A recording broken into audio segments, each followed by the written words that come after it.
Hello friends, today we are going to discuss about the current affairs of 1st June 2021. The overall impact of second pandemic wave on economy not likely to be large, said by KV Subramaniam, the chief economic advisor. He also added it is difficult to forecast if the country would achieve double digit growth in the current fiscal rate.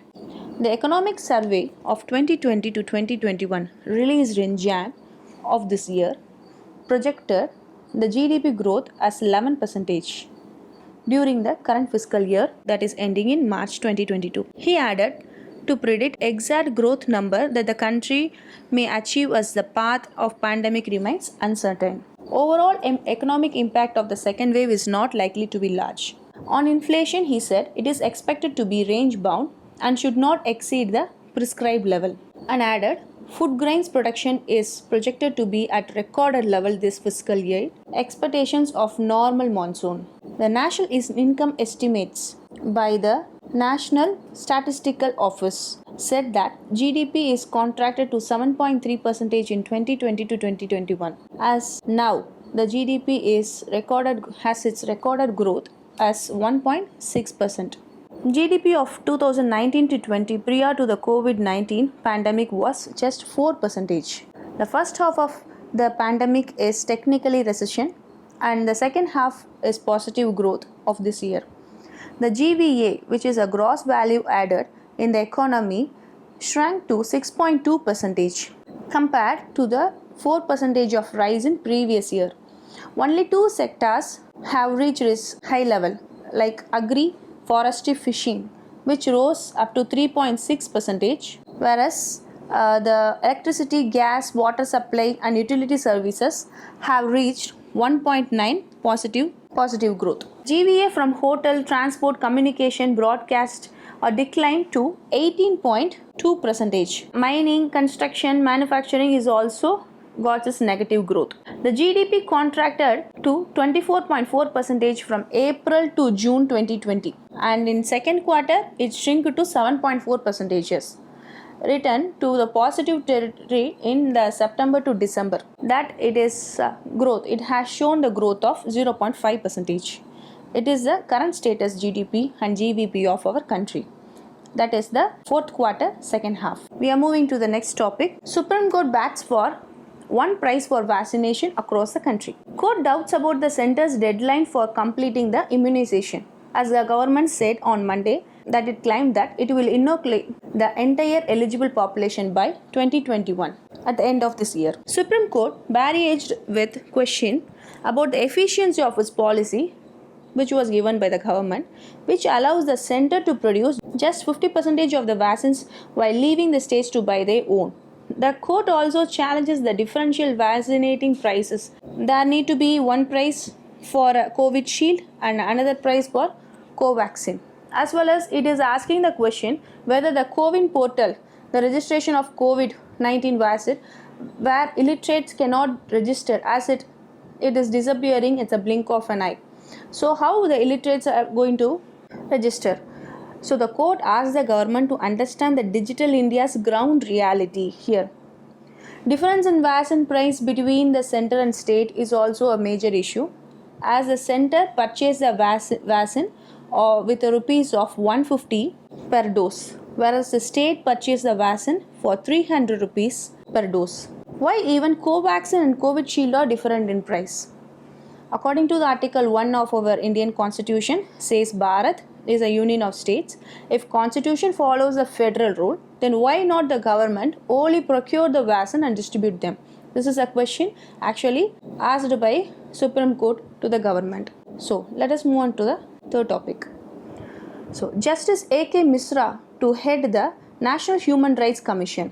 The Supreme Court Judge Arun Kumar Misra, new chairperson for the National Human Rights Commission after a high-powered recommendation committee have proposed his name. This committee is actually having the panel, which is actually headed by Prime Minister Modi and the Home Minister Amit Shah and the Lok Sabha Speaker Om Birla and the Deputy Chairman of Rajya Sabha Harivansh and Leader of Opposition Party of Rajya Sabha Mallikarjun Kharge. These peoples actually selects the head of chairperson of the National Human Rights Commission. Let us move on to the next topic. BRICS. Foreign ministers to hold virtual meeting today.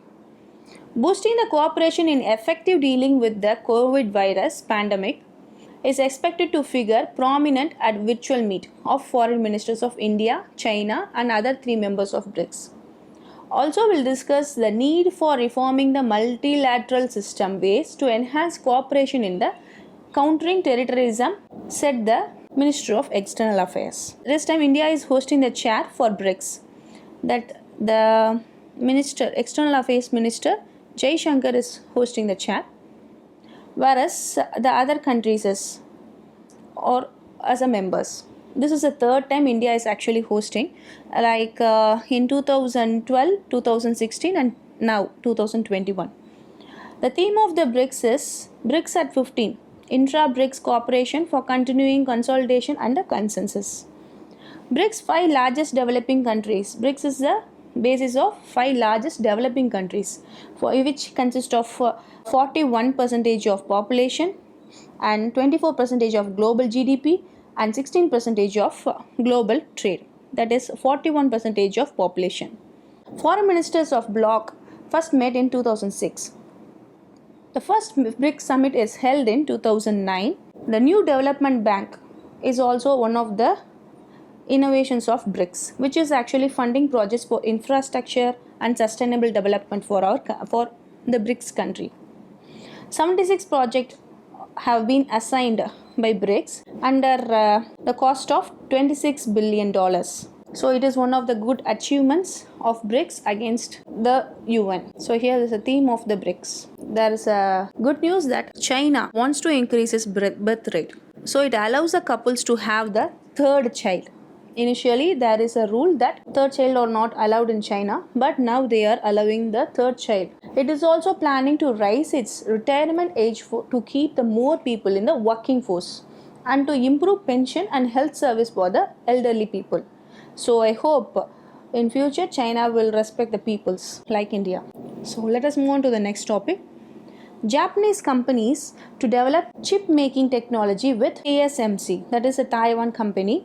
Japanese to cooperate with Taiwan company to help its semiconductor manufacturer to stay competitive as chip demand grows with the expansion of 5G network and autonomous driving technology grows and the data centers and artificial intelligence. Because of this growth, the chip making companies are now in project to develop further. So Japan is tying up with Taiwan companies. So let us move on to the final topic, COVID-19. The Indian variant to be called as Delta by World Health Organization. So World Health Organization recommended the names to be labeled emerging COVID virus variants that are deemed to be global concern. The variant of India is known as B.1617.2, which is going to be called as Delta. Similarly, there are 4 variants of COVID. And now the other types are also named as like this, as a Greek word, alpha, beta, gamma, delta, 4 first 4 alphabets. So it is actually present in various countries like United States, etc. So these variants are also be named like this. Hope this video is very useful. I would like to say that our academy WAR, Win and Rule, is coaching students in various exams like NEET, TNPSC, UPSCs, as well as we are tutoring students from class 6 to 12 in all subjects. One-to-one student coaching is also available at students' preferable timing. For further detail, refer the description.